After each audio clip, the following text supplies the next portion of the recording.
The king is dead. He is mummified in the temple.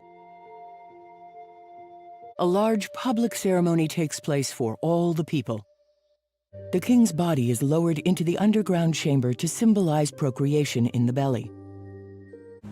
Inside the Great Pyramid, there are two corridors, tunnels, one chamber 30 meters underground, a room in the middle called the Queen's Chamber, an upper room called the King's Chamber, a large inclined gallery, and 4 shafts which cross the pyramid.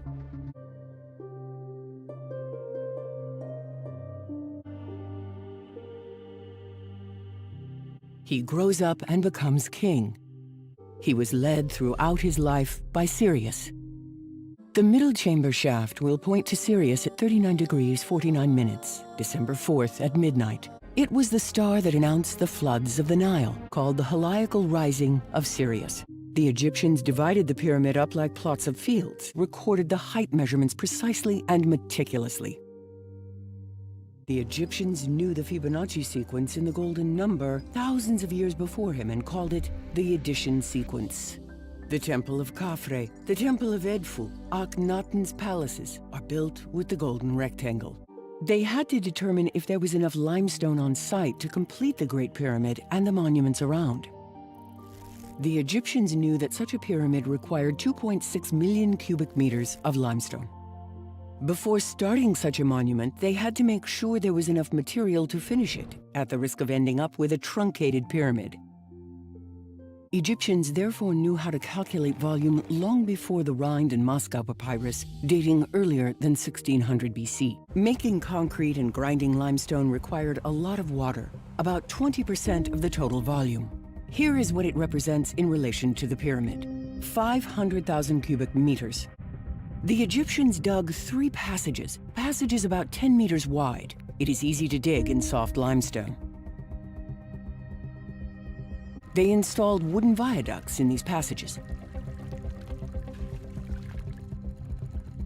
100 workers are waiting near the screw pumps to draw the water up. The other teams are waiting by the pools to mix the materials, and just as many others are at the bottom of the cavity. Sirius rises. A few hours later, the Nile overflows and reaches the foot of the hill. The workers begin to turn the screw pumps. The water rises and flows to the other side.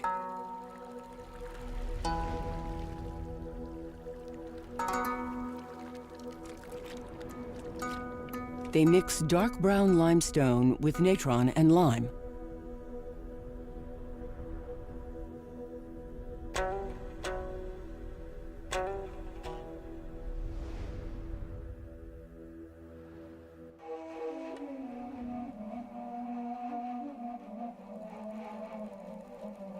Filling the cavity took approximately 3 years based on calculated estimates. This technique of arranging natural cavities was used for all the pyramids. The Egyptians had the innovative idea of making the Grand Gallery corridor in an inclined corbelled arch.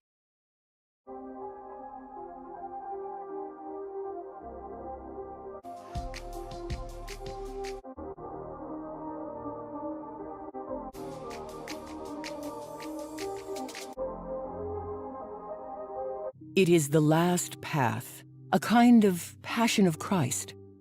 A ceremony led by priests accompanies the rite. The priests pull the body using the ropes for its final ascent from the granite harrows.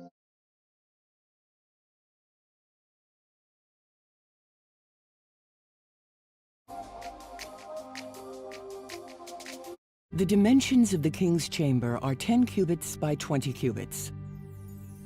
And 11.18 cubits high. The perimeter of the room is 31,416 meters, or pi in tenths of a meter. The sum of the 3 sides of this triangle is equal to 52.36 cubits, the royal constant. This triangle is the sacred triangle of Isis, 3, 4, 5. Using the results of these equations, phi squared multiplied by the square root of 4, 5, 9, 16, 20, they built the room in meters. This demonstrates that the king's chamber is built directly with the sacred standard, the universal, the centimeter. This is the scientific level of the Egyptians. This message, this scientific feat, will envelop the soul of the leader of this great civilization, the leader named Khufu.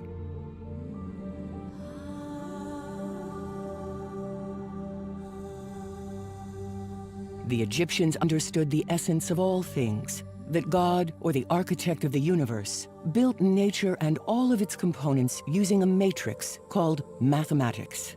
They then applied it to themselves, in turn, like gods. They integrated math everywhere, which deeply connected them to nature. This way of building based on universal constants was spread everywhere on Earth over the millennia. Cathedrals, churches, and various buildings were carried out with the cubit, the meter, pi, and phi, which were mystically called sacred geometry. The large gallery symbolizes his work, the country he led during his lifetime. The Egyptians mined copper for thousands of years in the Sinai mines. Copper is a very soft material used to make pans that were used to make the silicate-making mixture.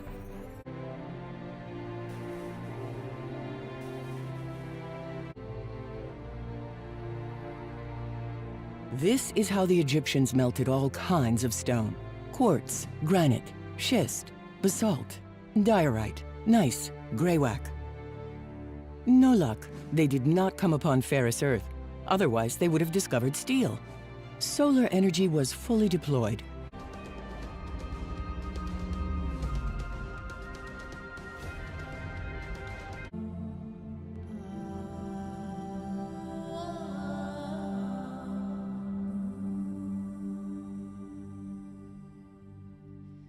He reigned with justice and righteousness. Who wins the grand prize?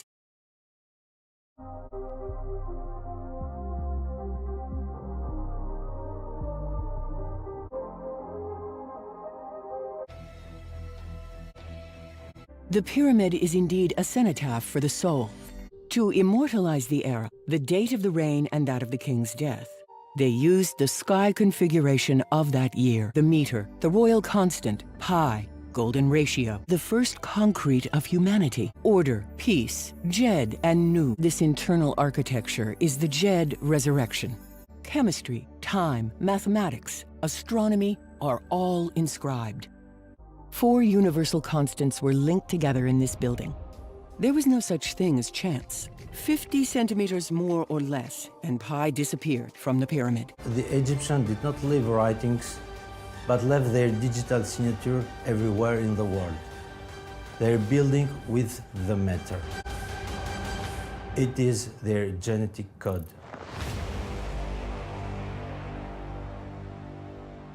It is a religious element. The king is waiting for Ra in his chamber.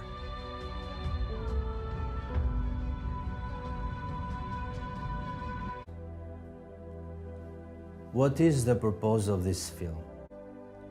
To be the source of inspiration to meet the challenges waiting for us. Challenges waiting for all of humanity. Now, this movie is yours. It is a serious documentary open to everyone. Now, scientists are welcome to share their view on the part of this film and participate to the open debate with me. This is the mission of this pyramid. The ancient history of Egypt, Africa, Asia, and America must be fully rewritten. The film has been shown in a few cinemas in Paris, Lyon, and Marseille. The exploration of the Earth was quite advanced. Between 2,000 and 3,000 years BC, the Egyptians crossed the Mediterranean. Thousands of Egyptians traveled to America, now Guatemala. Hundreds of pyramids and temples were built in Guatemala, in the Yucatan and southern Mexico. All were built by Afro-Egyptians, made of concrete volcanic ash mixed with lime. These buildings were not built by the Mayans. The legend explaining that it was the gods who came down to build these temples endured. It seems that coexistence was impossible between these two technologically very different civilizations. Meter, pi, royal cubit, geopolymer concrete, and solar energy to melt the stone, the same fingerprint, the same civilization. The exploration of the planet also took place on the other side. The rocks were cut out with solar lenses. The temple is made in a clay mold and filled with the same basalt melted into lava. This is how the Egyptians melted all kinds of stone: quartz, granite, schist, basalt, diorite, gneiss, greywack. Granite literally melts at once, like lava. The Egyptians poured this lava into clay molds. And here is the famous statue of the Third Dynasty, Huni, the grandfather of Khufu, in Aswan granite.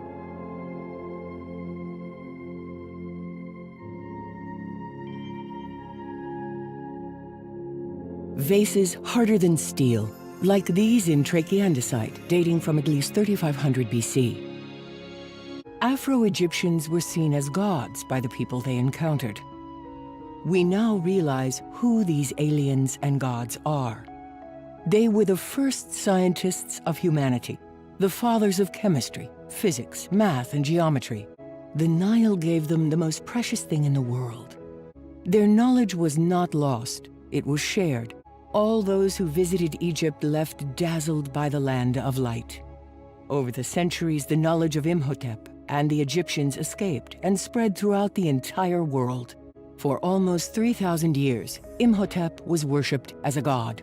Pilgrims came every year from all over the world until the year 350, the date when Constantine decided to convert the whole empire to Christianity. The whole number 8 is divided by pi. The result, 2.54, will be graduated to the meter. The yard, the inch, the mile, the nautical mile, the pica, the foot, are all arbitrary or graduated on the meter. This is how the Egyptians made all the stones.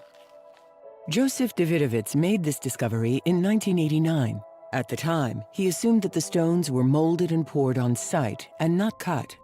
In 2006, the Egyptian government made an official statement: the stones are not concrete. Egyptologists are still not convinced, or rather, they don't want to be convinced. But let's go back a few years. Around 2100 BC, a very powerful earthquake. In Central America, entire cities were swept by the waves in minutes. The whole of Egypt was brought down by this tremor, which caused the granite coverings to fall off of the Menkaure Pyramid. The Ipuwer papyrus describes an apocalyptic landscape. All over Earth, the remains collapsed except the most massive. The plague hit the whole country. There is blood everywhere. The river is blood. The country is without light. Civilizations recovered slowly from this cataclysm. Pythagoras, Plato, Solon, Archimedes, Hippocrates, and hundreds of others stayed for 15 or 20 years in Egypt. They went home with a few crumbs of knowledge that they taught when they returned to Greece. Herodotus explains that the stones were hoisted with cranes. Thus, many Egyptologists offer their theories based on the story of Herodotus. Herodotus heard this story told by the Egyptian priests in Memphis during his trip to Egypt. 600 men pull a 60-ton block of granite, the equivalent of 100 kilograms per person. Case officially closed. But a simple statement cannot physically transform the pyramid from concrete to cut stones. It is inconceivable to transport this stone. It is unimaginable that they were transported and cut. Indeed, it is simple. Inside, every other block was made with molds. The next day, they filled in the intervals. The Greeks extracted from the Egyptians some formulas on concrete manufacturing and some architectural bases to build their first temple. The architecture of the Temple of Djoser, built 2,400 years earlier, was faithfully copied by the Greeks. The Athena Temple, the Parthenon, and Erechtheion were made of limestone concrete. It was becoming crucial for the Greeks to get their hands on Egypt. Today, concrete is a common material, ordinary, but at that time, this mixture was noble and expensive. Sodium carbonate comes from Natron, a region of Egypt. Hence the symbol in chemistry of sodium Na for natron. All united around Alexander of Macedonia, his primary objective was to invade Egypt. After his death, His best friend Ptolemy settled in Egypt as king and never again returned in Greece. It's as if the head of the village became the head of Silicon Valley overnight. Such were Greece and Egypt at that time. Entire Ptolemaic dynasties reigned in Egypt. Hundreds of Roman temples were quickly erected all around the Mediterranean Sea. The construction of the Colosseum lasted 10 years. To the west, the Roman Forum was completed in 8 years. We hear about cement and Roman concrete. But before being Roman, this concrete was Egyptian. The entire Roman Empire was built of limestone concrete. The Egyptians' technique to melt granite remained secret to the general public. Like all the rest of the empire, Egypt was plundered in its turn. After the conquest of Egypt, many Egyptian obelisks were taken to Europe, mainly in Rome. Later, ignoring the significance of the stories carved on obelisks, they added their crosses. Many concrete construction companies were born all over Europe. They were called the Freemason in England, and in France the Franc-Maçon, the Compagnon de Devoir, and others the Maître Comencini. Over the centuries, they came together to form a single international body, the Freemasons. The Freemasons poured concrete not only for the church, but also for the kings, dukes, counts, for different kingdoms, big and small, and all kinds of buildings. The most important sponsor at the time was the Vatican. The Church propagated the legend of the carved stone made from the suffering and sweat of the faithful. For the Vatican, the financial stakes were enormous. They enacted a sacred rule. The plans, the information, the archives of each building will be kept secret. Requests to make churches, theaters, cultural centers, buildings public and private continued to grow.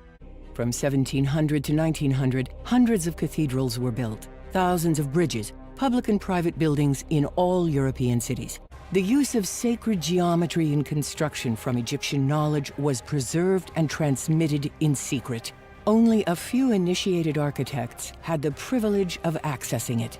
Masons applied sacred architecture and Egyptian thought by integrating universal constants in all buildings. This is not a coincidence. It is indeed the blueprint of the Amun-Re temple in Luxor, replicated with loyalty in the Louvre and the Tuileries garden in the heart of Paris. This is the truth, far from the image of the primitive Egyptians who were dragging stones and hitting stones together all day long. This is the true story. The human being replaces nature by effortlessly creating stones which express the complexity of chemistry and reveal universal dimensions.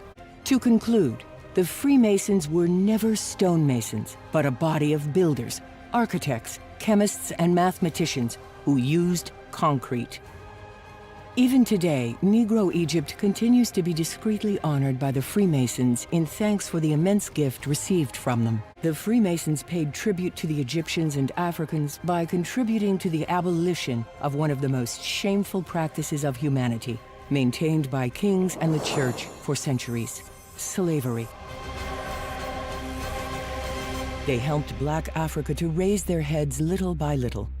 If some still think that it was slaves who built the pyramids, it is because they are not up to date. All archaeologists and Egyptologists are categoric. There were no slaves in Egypt. The Greek historian Herodotus described the builders of the pyramids as slaves. This gave birth to a popular myth perpetuated by the sweeping epic films of the Hollywood studios of the 1960s. Aristotle also spoke of the Egyptians, describing them as excessively black. Those who are excessively black are cowards. For the Greeks, Alexander deserved his name, the Great.